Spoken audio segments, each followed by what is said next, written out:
Jangan lupa subscribe di YouTube channel Metro TV News dan juga nyalakan notifikasinya. Anda kembali bersama kami di Metro Siang. Pemirsa, pada tanggal 11 April kemarin, para mahasiswa di berbagai daerah di Indonesia serempak turun ke jalan untuk menyuarakan aspirasinya. Terlepas dari dugaan adanya penumpang gelap yang menodai giat penyaluran hak demokrasi mahasiswa tersebut, kami mencoba merangkum beberapa tuntutan generasi masa depan bangsa tersebut dalam aksinya kemarin. Setidaknya ada 5 poin atau 5 hal yang kami tangkap kemarin dari beberapa tuntutan yang disuarakan ketika mereka melakukan aksi turun ke jalan.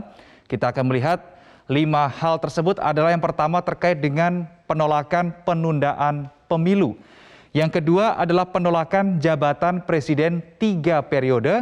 Yang ketiga, menunda dan mengkaji ulang terkait dengan Undang-Undang IKN, termasuk rencana pemindahan Ibu Kota Nusantara dan Ibu Kota Negara maksud kami. Berikutnya keempat adalah menolak kenaikan harga BBM jenis Pertamax. Dan yang terakhir adalah terkait dengan problematika minyak goreng yang sampai dengan saat ini juga belum terselesaikan.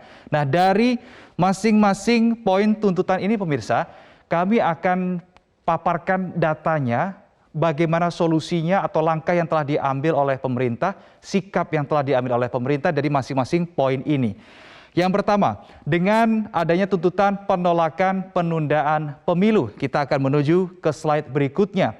Ini sebetulnya sudah berulang kali disampaikan oleh Presiden Joko Widodo. Dan yang terakhir kami lihat di akun Instagram Presiden Joko Widodo pada tanggal 10 April 2022, Presiden Jokowi memposting sebuah foto yang kemudian dengan caption yang saya kutip di sini. Perlu saya sampaikan, saya di sini adalah Presiden Joko Widodo, bahwa kita telah sepakat pemilu dilaksanakan tanggal 14 Februari 2024. Dan pilkada dilaksanakan pada bulan November 2024. Tahapan pemilu itu sudah dimulai nanti di pertengahan Juni 2022. Jadi semua itu sudah jelas. Begitu tulisan atau caption yang dibuat oleh Presiden Joko Widodo di akun Instagramnya. Sebelumnya pemirsa, pemerintah bersama dengan DPR dan penyelenggara pemilu sudah menyepakati tanggal pemilu pada bulan Januari 2022 kemarin. Ini terkait dengan jawaban mengenai penolakan penundaan pemilu. Bagaimana kemudian jawaban Presiden Joko Widodo terkait dengan isu yang bergulir terkait dengan masa jabatan presiden yang akan ditambah menjadi 3 periode. Kita akan simak paparan Presiden Joko Widodo berikut ini. Yang namanya keinginan masyarakat, yang namanya teriakan-teriakan seperti itu kan sudah sering saya dengar. Tetapi yang jelas, konstitusi kita sudah jelas. Kita harus taat, harus patuh terhadap konstitusi. Ya. Pemirsa, pernyataan itu disampaikan Presiden Jokowi di sela-sela kunjungannya di Kabupaten Magelang, Jawa Tengah pada tanggal 30 Maret 2022. Dan ini sekali lagi bukan hal yang pertama kali disampaikan oleh Presiden Joko Widodo.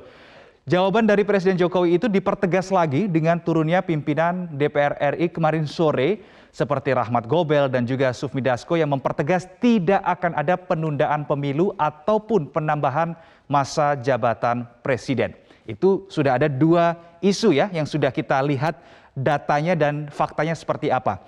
Yang berikutnya adalah terkait dengan pemindahan ibu kota negara dari Jakarta ke Nusantara, begitu namanya dipilih oleh Presiden Joko Widodo. Sekali lagi kita akan review pemirsa masing-masing poin yang menjadi alasan mengapa harus ada pemindahan ibu kota negara. Yang pertama adalah penduduk di Pulau Jawa ini sudah terlampau padat. 50% lebih penduduk Indonesia itu terkonsentrasi di Pulau Jawa. Sementara di Kalimantan jumlah penduduknya tidak sampai 10% dari jumlah total penduduk di Indonesia. Yang berikutnya adalah terkait dengan pemerataan kontribusi pertumbuhan ekonomi pemirsa. Kalimantan ini untuk pertumbuhan ekonominya hanya sebesar kontribusinya sebesar 8,05% dengan pertumbuhan ekonomi 4,99%. Sementara Jawa kontribusi ekonominya sebesar 59% dengan pertumbuhan ekonomi 5,22%. Presiden Jokowi ingin menghapuskan istilah Jawa sentris. Berikutnya pemirsa terkait dengan krisis air bersih. Pada tahun 2016 lalu atau kurang lebih 6 tahun yang lalu, Kementerian PUPR merilis data bahwa Jawa dan Bali mengalami krisis air bersih yang cukup parah. Dan yang terparah terjadi di Jabodetabek dan Provinsi Jawa Timur. Jabodetabek, Jakarta ada di situ dan itu merupakan ibu kota sampai dengan saat ini yang ternyata krisis air bersihnya cukup parah. Poin keempat terkait dengan konversi lahan.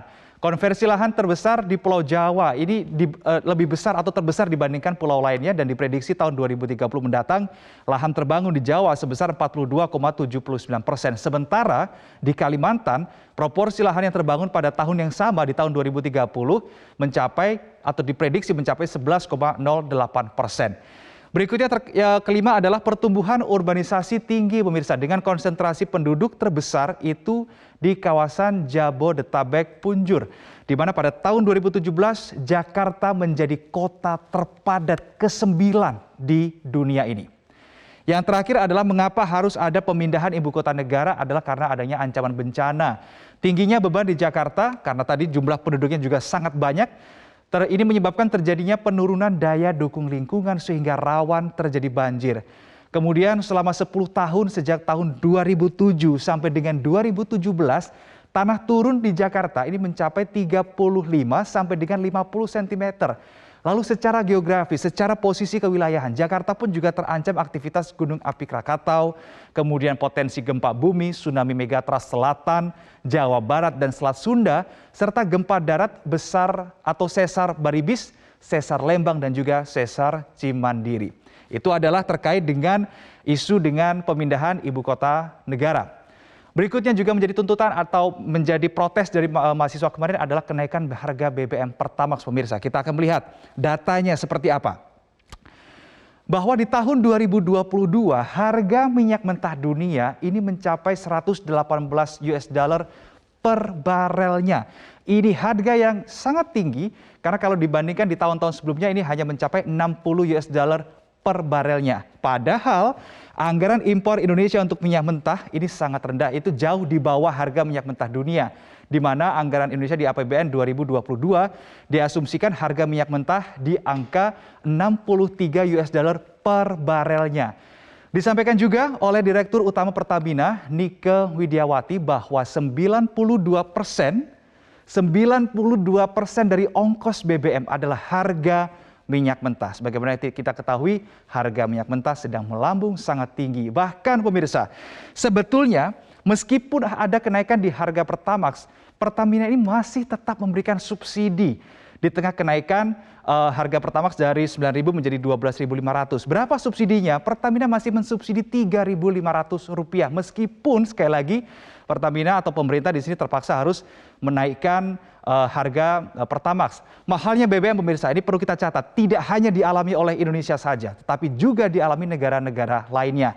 Dan apa akibatnya kalau harga tidak dinaikkan? Maka beban anggaran negara akan semakin berat dan berpotensi menjadikan Pertamina bangkrut, negara kolaps, dan jika hal ini dibiarkan terlalu lama, maka menaikkan harga Pertamax menjadi solusinya dengan tetap memberikan subsidi bagi masyarakat. Terakhir, yang menjadi tuntutan dari para mahasiswa kemarin adalah terkait dengan benang ruwet problem minyak goreng. Kita akan menuju ke slide berikutnya. Permasalahan minyak goreng yang sampai dengan saat ini masih belum bisa terselesaikan dengan tuntas oleh pemerintah.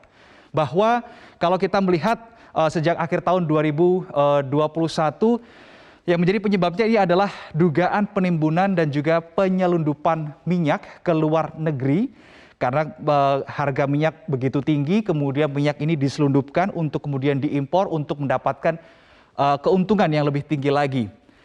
Kemudian yang menjadi salah satu solusinya adalah dengan menghadirkan Permen Perin nomor 8 tahun 2022, di mana di situ penyediaan minyak goreng curah ini berbasis industri. Dari berbasis perdagangan diubah ke berbasis industri, di mana berdasarkan catatan Kemenperin ada 81 perusahaan yang akan bekerja sama dengan Kemenperin. Poin ketiga, dalam konversinya beberapa pekan lalu pemirsa akan ada Satgas Gabungan yang dibentuk oleh Institut Kepolisian Republik Indonesia, institusi Polri dan juga institusi Kemenperin. Ini ada Satgas Gabungan pengawasan dari pusat sampai dengan ke pasar-pasar. Ini dibentuk Satgas untuk pengawasan Dan berdasarkan keterangan dari Kapolri, pengawasan yang dilakukan adalah pengawasan melekat selama 24 jam. Dan yang terakhir adalah Presiden memberikan BLT Rp100.000 per bulan bagi warga kurang mampu selama kurun waktu 3 bulan. Bulan April, bulan Mei, sampai dengan bulan Juni 2022. Itu adalah sejumlah tuntutan mahasiswa. Berikut fakta-faktanya. Beberapa poin sudah mendapat ketegasan dari pemerintah terkait dengan pemilu dan masa jabatan presiden bahwa semuanya akan berjalan sesuai dengan amanah konstitusi. Pun juga permasalahan pemindahan ibu kota dan kenaikan harga Pertamax juga sudah ada penjelasan-penjelasan yang mendetail. Namun yang perlu diingat oleh jajaran pembantu presiden dan kepala lembaga adalah ayolah terbuka dengan masyarakat melalui awak media mengenai isu-isu yang memang membutuhkan penjelasan sebagaimana perintah dari Presiden Joko Widodo. Jangan biarkan bergulir liar tanpa ada penjelasan pasti. Terakhir, soal minyak goreng yang masih menjadi catatan hingga saat ini, hasil dari Permenperin nomor 8 tahun 2022 dan dibentuknya Satgas Gabungan Polri Kemenperin betul-betul ditunggu oleh masyarakat.